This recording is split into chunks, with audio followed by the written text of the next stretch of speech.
Are you tired of living in a cluttered space that's overwhelming you with its mess, making it hard to focus on what's truly important?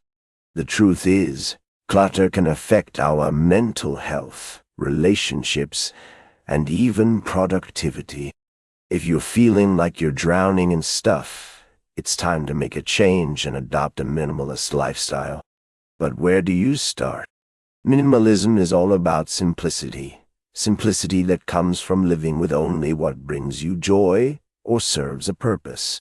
It's not about depriving yourself of the things you love, but about being mindful of the things you own and how they make you feel.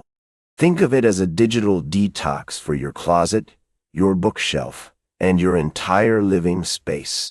One of the best ways to start decluttering is by implementing a one-touch rule.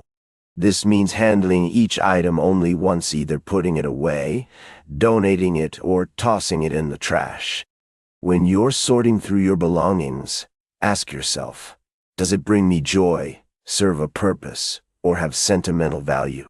If the answer is no, it's time to let it go. Another technique is the 4-box method. This involves sorting items into 4 boxes labeled keep, donate, sell, and recycle.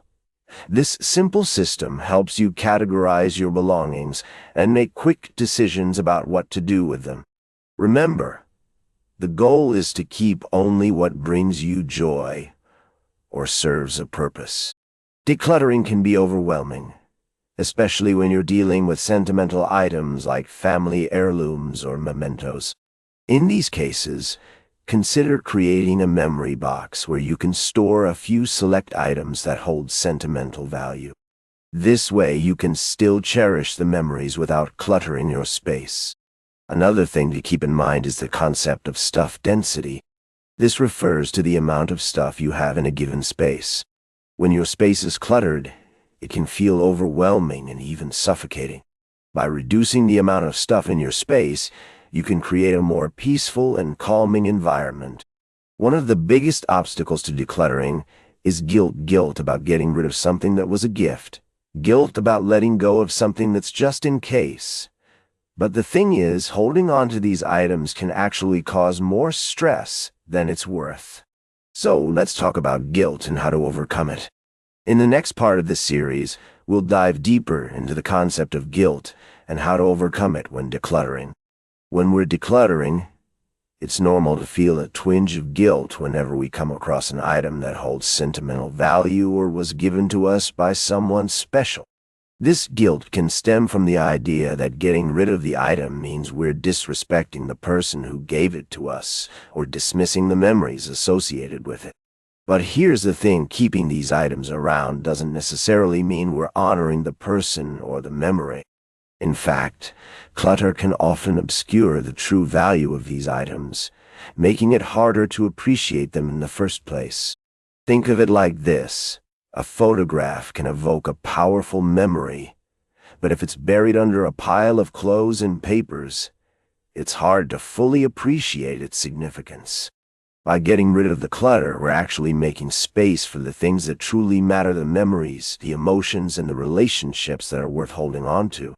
It's not about throwing away the gift or the item itself, but about preserving the essence of what it represents. Now, let's talk about the just-in-case mentality. We've all been there. We buy something, use it once, and then stash it away in a cabinet or on a shelf, telling ourselves we might need it someday. But the truth is, most of the time, we never do need it. And even when we do, it's often not the specific item we stored away, but rather the function or service it provides that we really need. For example, we might store a vacuum cleaner, not to use it as a vacuum, but because we want to be able to clean our floors. In this case, the vacuum itself is just a means to an end. What we really need is the ability to clean our floors. So, how can we overcome this just-in-case mentality when decluttering? One strategy is to ask ourselves a simple question. What's the 8020 rule in this situation? What 20 of our possessions are we using 80 of the time? By focusing on the items that truly bring us value and use, we can begin to let go of the rest and make room for the things that truly matter. We'll continue to explore this idea of guilt and the just-in-case mentality in the next part of this series, where we'll dive deeper into the psychology behind decluttering and how to overcome the emotional resistance that holds us back. But let's take a closer look at this just-in-case mentality and why it's so hard to break free from it. You see, our brains are wired to respond to potential threats, and when we're faced with the idea of getting rid of something, our minds start to think of all the worst-case scenarios that could happen if we don't keep it. Imagine you're considering getting rid of an old phone that you haven't used in years, but you're hesitant to let go because what if you need it someday? What if the new phone you're planning to buy breaks and you need a backup? Our minds are constantly playing this game of what if, and it's hard to silence that voice of doubt. But here's the thing. Most of the time, these what-if scenarios don't actually happen. And even when they do, it's usually not because we didn't have a backup or a plan, but because life is unpredictable and things don't always go as planned. So how can we break free from this just-in-case mentality and start letting go of things that no longer serve us? One technique is to ask yourself a simple question. What's the worst that could happen if I let this go? Often, the answer is nothing. And if the worst-case scenario is that you have to go to a little extra trouble to find a replacement or solution, is that really worth holding on to something that's taking up space in your life?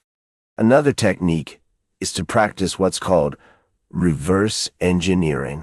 Instead of thinking about what you might need something for in the future, think about all the things you've used it for in the past. If you can't think of a single thing, it's probably safe to let it go. It's also helpful to remind yourself that it's okay to make mistakes and to not have every solution to every problem. In fact, some of the biggest breakthroughs and innovations come from embracing uncertainty and taking calculated risks. By letting go of the just-in-case mentality and the guilt that comes with it, we can start to live more intentionally and make space for the things that truly matter. And remember, decluttering is not just about getting rid of stuff. It's about creating space for new experiences, relationships, and opportunities. Thanks for joining me on this journey to minimalist decluttering. If you want to learn more about how to overcome emotional resistance and create a more intentional lifestyle, be sure to check out the next video in this series, titled The Psychology of Decluttering: Overcoming Emotional Resistance.